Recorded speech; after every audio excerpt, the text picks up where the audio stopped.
How's it going, guys? My name is Zach with the Movie Castle, and today we're going to be taking a look at Chopping Mall. This is from 1986 and was originally released under the title Killbots. The movie was directed by cult filmmaker Jim Wynorsky, who's also one of the co-writers and the voice of the Killbots in this, so that's pretty cool. The movie stars Kelli Maroney, Tony O'Dell, John Terlesky, and Scream Queen Barbara Crampton, who you may know from Reanimator. Always great to see her pop up in something. But Chopping Mall, I have to say, this movie really has reached a cult following, and it's one of the best cheesy 80s movies out there. I mean, there are parts in this movie that are definitely silly and stupid, but somehow it all works together, and it manages to punch very much above its weight, and the movie's just super fun. If you know someone that wants to watch a cheesy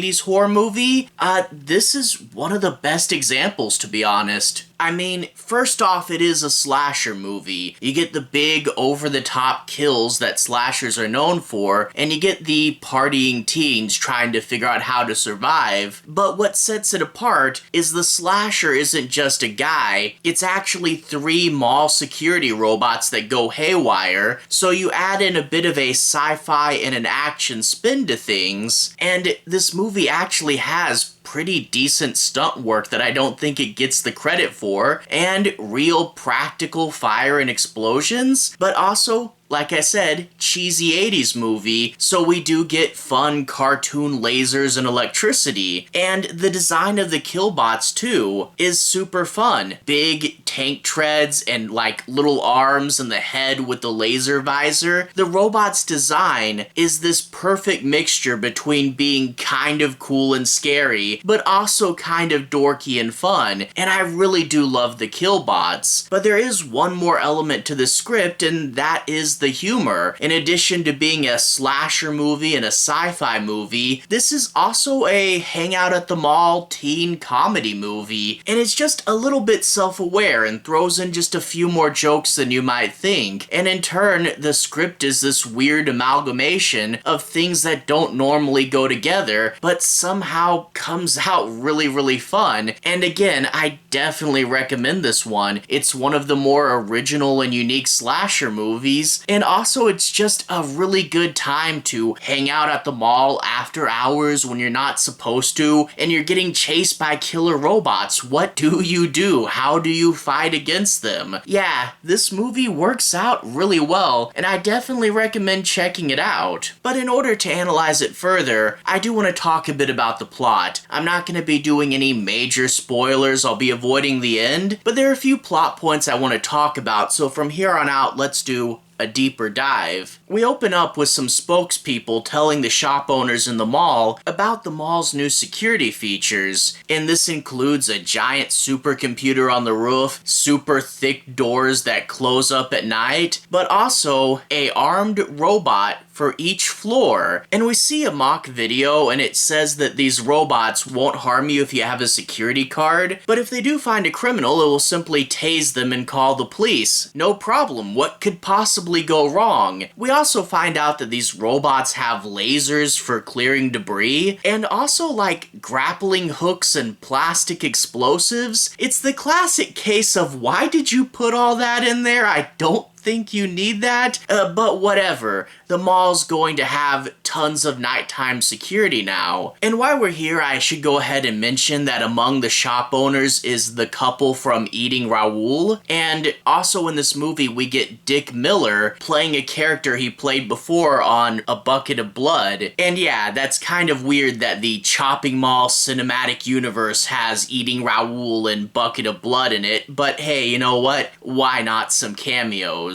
We then cut to our lead characters, most of whom are teens that work at the mall, and they're planning a big party for that night. 2 of the girls actually work in a restaurant at the mall, and the restaurant has posters for a bunch of Roger Corman movies. This movie was actually produced by Roger Corman's wife, Julie Corman, and Roger himself would act as a financier for this movie, but granted how steep this is in Roger Cormanisms, a lot of people think he was more involved than he was on paper. Yeah, keep an eye out for for your Corman tropes. But the group is two couples that work at the mall, and we also get one of their friends who's like newlywed and starting up a mechanic business. But our leads out of this group are two nerdy kids who the rest of their friends set them up together, and they appear to be clicking quite well. And yeah, then we do have the awkward furniture store party. They start off by dancing, and Barbara Crampton does a really funny little dance in this. But after a bit of partying, they start to eventually have sex in this furniture store, and yeah, that's just a little bit awkward. I mean, the big window at the front of the store, you never know who's going to be walking by, and like the beds aren't that far from each other. But also the thing that got me is like, what about the next day when people just come in and visit this store? Yeah, that could get pretty bad.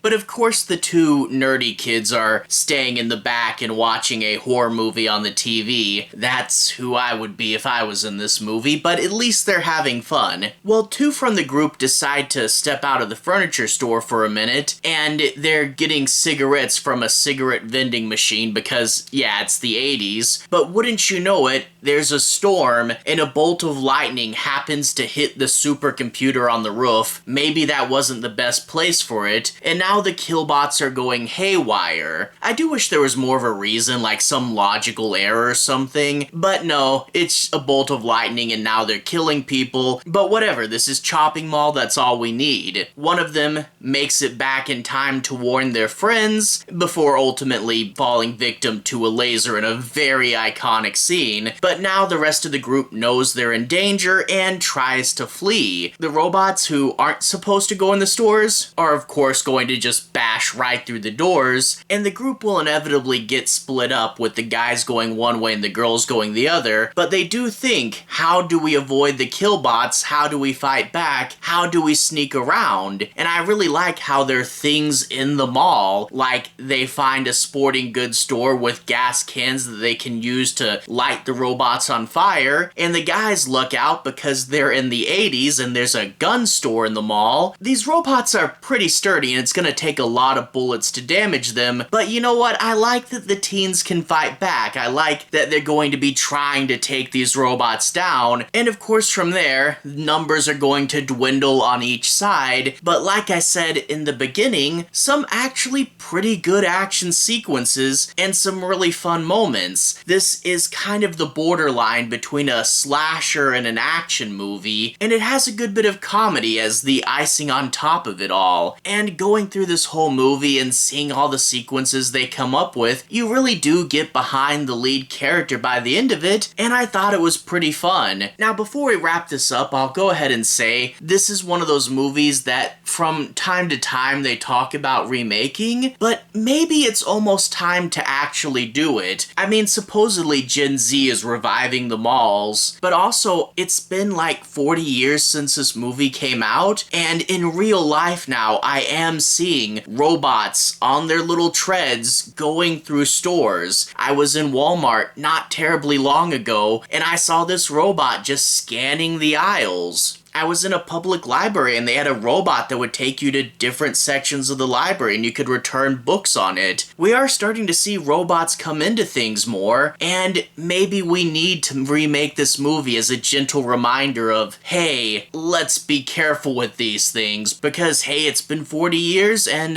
this movie is seeming less and less implausible now. Gee. But anyway though, all that being said, definitely recommend this. One of the classic cheesy 80s horror movies, and if you're in the mood for that type of thing, this is one of the best. Anyway, to everyone who's watched so far, thank you for watching. To everyone who's liked and subscribed, thank you. You really are helping the channel out.